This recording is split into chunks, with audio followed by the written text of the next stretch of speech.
Good morning, Hank. It's Tuesday. So a while back I said in a video, in the United States, women make 77 cents for every dollar that men make in the workforce. And a lot of people pushed back in comments, you know, the wage gap is a lie, that myth has been debunked, you're an idiot with no apostrophe, etc. Anyway, now after a lot of reading, I am going to attempt to share what I have learned about the gender pay gap, hopefully without inciting a flame war in the comments. This whole question is fiendishly complex, and people far smarter than I am have spent their whole careers devoted to it, but I want to begin with a broad observation. There is a gender pay gap among full-time workers around the world. But the size of the gender pay gap varies dramatically by country. Like in New Zealand, women working full-time make on average 90 cents for every dollar that a man working full-time makes, whereas in South Korea that number is just 62 cents. When it comes to calculating the pay gap in the United States, a lot depends on what exactly you're calculating. Like by hourly wage, the pay gap is about 16%. By weekly take-home pay, it's between 18 and 19%. By annual earnings, it's around 21%. The fuzziness here speaks to the complexity of what we're about to get into, but basically men on average work more hours than women on average. Actually, nope, they don't, but men work more paid hours. Right, but so this 16 to 21% number just looks at all full-time workers. It doesn't account for differences in education or skills or experience or occupation. When you factor all that stuff in, the pay gap shrinks to somewhere between 4 and 8%, depending on who's doing the math.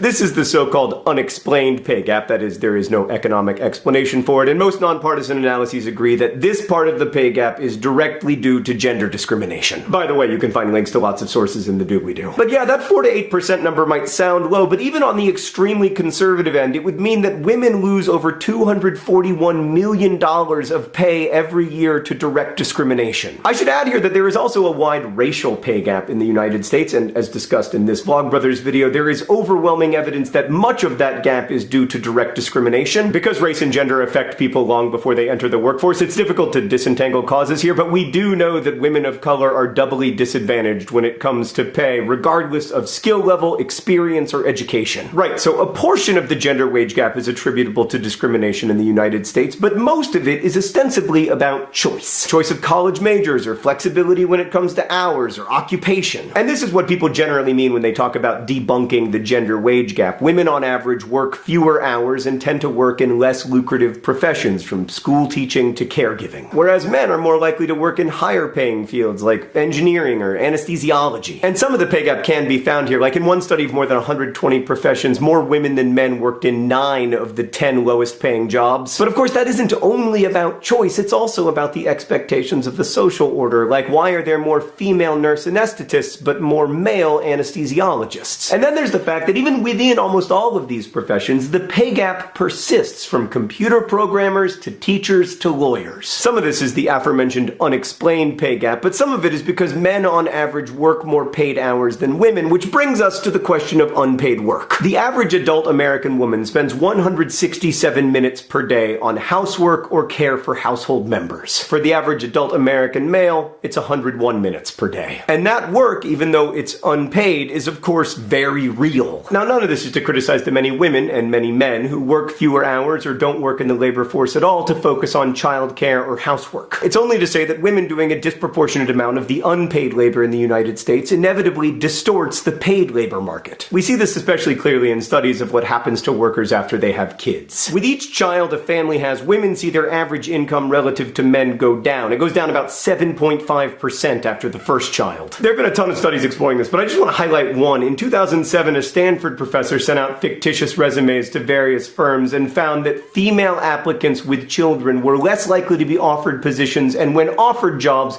were offered lower starting salaries. Men, meanwhile, actually seem to fare better after they have children in both employment opportunities and wages. This may also be part of the reason the pay gap gets worse over time. It's near 10% from young adulthood until about the age of 35, when it suddenly jumps up. Like one study looking at business school graduates found that right out of school there was a relatively small gap, but then 8 years later it was much, much larger. And interestingly, even in careers dominated by women, men disproportionately advance to supervisory roles. Like, most librarians are women, but male librarians are disproportionately likely to become library directors. And there are still large pay gaps within careers that employ mostly women, from nursing to librarianship. In fact, unless you really cherry-pick the data, a real and consistent gender pay gap exists across almost all fields, at all education levels, at all ages. And at the current current rate of change, this wage gap won't close in the United States until 2058. In short, Hank, there is a gender pay gap, but it is not as simple as women making 77 or 79 cents for every dollar men make. Instead, it's an extremely complicated web of interwoven factors. Some of the pay gap is attributable to positive, empowered choices that individual women make to work less or to work in fields they find more fulfilling. Much of it is due to direct discrimination against women, especially mothers. And much of it is also due to the way our social order constructs gender and our expectations of women. And that is something we can change together by, for instance, embracing the idea that there's no reason for the social order to saddle women with most of the world's unpaid work. And we can also examine the real personal and systemic biases that are distorting the way that we look at women in the workplace and outside of it. So the gender pay gap is complicated and it's integrated with many other socioeconomic phenomena, but make no mistake,